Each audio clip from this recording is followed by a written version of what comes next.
But they don't do it in all schools, do they? Yeah, you're supposed to, yeah, it's in the national curriculum. Oh, okay. So it should be.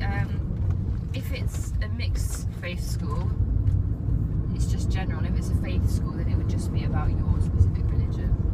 But if it's a Catholic school... If it's a Catholic school, you really pretty much just... You mostly learn about Catholicism, and then you'll have a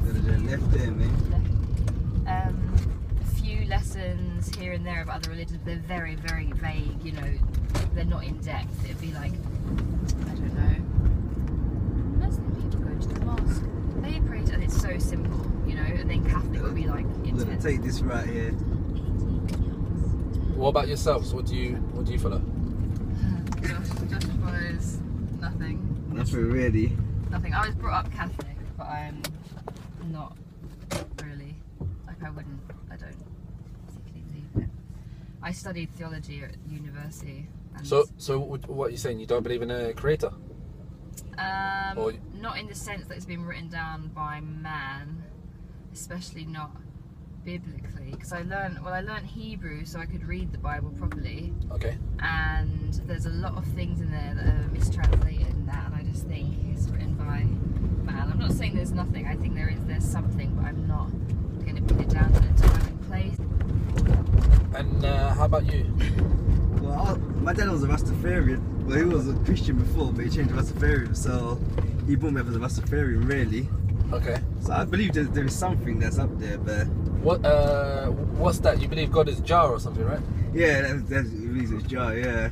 Okay. It's pretty much, Rastafarians believe they are the Jews that are spoken about in the Bible, and that so the original Jews. Oh, really? Yeah. Which makes sense in some ways and some doesn't. In some it does because, I'm going to go into a biblical talk now. But yeah, some bits in the Bible, it does make sense that they would have been from Africa rather than like a European Jew that you might see more typically. Yeah. But in other things, there was things that when we used to like debate me and your dad, and I was like, well, no, because that doesn't make sense exactly either. A few things like the Queen of Sheba, and they believed, the Queen of Sheba, like and King David or something. Solomon. They believed, there's some sort of romantic affair. Yeah, they got married. But it's not biblical. It depends if you're going biblically or if you're not. It doesn't say that specifically.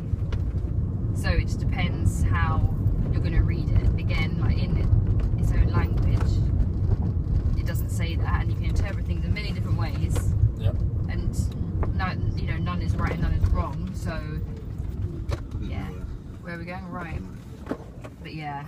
So basically, I don't know. It's complicated, isn't it? So what about what about in terms of like evidence and proof? If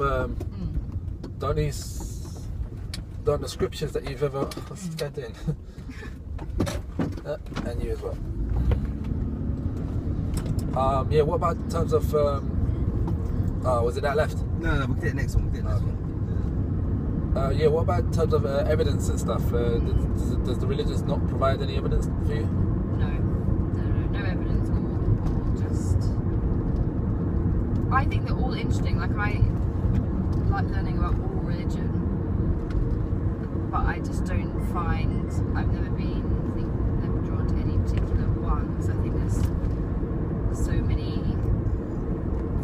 fallacies with them, so many problems with them. So I could never just. I don't know. I can't read it. One bit of the Bible that would say, like love one another, blah blah blah, and another bit that's, in a totally different context by totally different people for a totally different reason. That would be, like just. It's inconsistent. Yeah, exactly. And that doesn't mean it's wrong, but it just means that's something I could believe in because it's just. I can see it's written by different people for different reasons, so. Take this right, come in. It's right. Yeah. It's all interesting. I could read about religion all day. Really. If someone would pay me to do that, but no one ever would. Yeah. Or what are your beliefs? Or do you have any beliefs? I'm a Muslim. Yeah. Yeah. So basically that's just like having a relationship with your creator. Yeah. Yeah. But you know, we have very good, strong evidences. Mm. Like, for example, embryology. Mm-hmm. You know about embryology a little bit. Okay. This is something that we know, like in detailed, in a detailed manner, fairly recently, because of the scientific age that we're in and microscopes and stuff, right? Mm-hmm. Would you agree? Oh, yeah. Would you say that it was possible? I mean, like, it's only been like less than 50 years that we know this, right? Would you say it was impossible if we knew this 100 years? What specifically? Like About detailed it? stages of embryology. So how it starts, like from the sperm to the egg Oh, to. yeah. Well, I just don't. I don't see that linked to a specific god. Is the thing, and if it was, I mean, there are other. You don't see it linked. No, what I'm saying is that these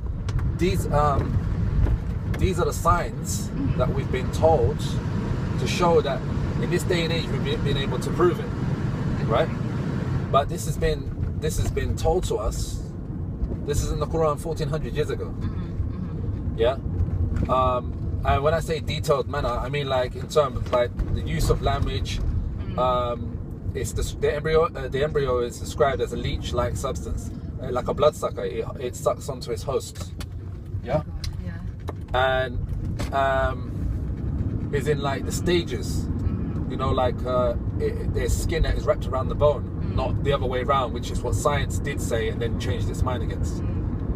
Okay, so things like that scientifically, scientific evidence. There's many of those type of signs in the Quran. Yeah, again, like each to their own. I wouldn't necessarily that's proof of a creator. I would say that's maybe proof of someone who was just ahead of their time in terms of their own intelligence. Okay, but here's the thing. You can't, if it's written by man. Yeah. You've seen the Bible. If it's written by man, it's got to have flaws in it, right? Yeah, of course. Yeah. Especially if it's got like predicaments, if it's got many signs, if it's got many scientific things that we've only been able to prove now recently. Yeah. But there is not a single error. There's not a single contradiction, and there is a challenge in the Quran that says if I read the Quran as well when I was at university. Yeah. Translation. Do you read Arabic? Yeah, no. Okay, yeah, go. Hebrew. So I read the translation. I can't remember it now. It was like 6-7 years ago. Okay. I had a course I did early Islam and then contemporary Islam. And obviously, if I believed there was no flaw, then I'd be a believer, wouldn't I? So Right. I believe there's a flaw in all religion. Okay, what's the flaw? I can't specifically right now. Well, I don't know. I don't have a Quran handy. I can give you one if you want. Well, I'd probably get one on my phone, couldn't I? But there's lots of things about every religion that I don't agree with. What can you remember? I mean, what can I remember? That's a good question. I'm thinking of. What didn't you agree with? Well, a lot. I don't think that. I don't know where specifically in there it says that women should cover their hair. I'm sure there's something about the word veil being translated. It said the verse is this. It said that, and with your headscarf, cover your bosoms. Yeah. So it's indicating because this was the custom then. Yeah, They used to wear headscarves anyway. Yeah. So, exactly, but what they used to do is they used to have it like this. They used to have it, and they used to have it like this. Yeah. And they would show all of this, and it would be like that. Yeah. So the verse was revealed that if you're gonna wear the headscarf and it's for modesty reasons, then do it so it's covering yourself. Yeah. But then now we're in a different day and age. Yeah. So. But this is. We have to adapt.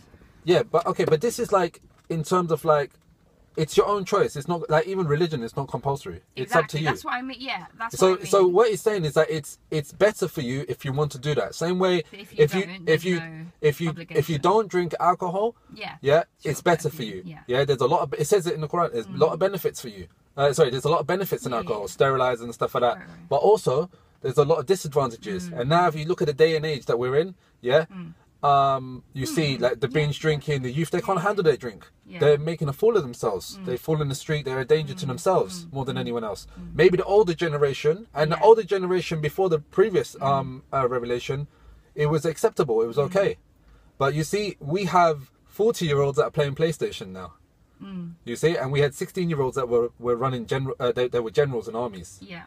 So if you look at a 10-year-old today, or even a 5-year-old, you know the type of back home countries that are like working in factories and this, that, and the other. You work with kids, you know their mentality, but then you see those that are in poor countries, they got a maturity that's like no other, isn't it?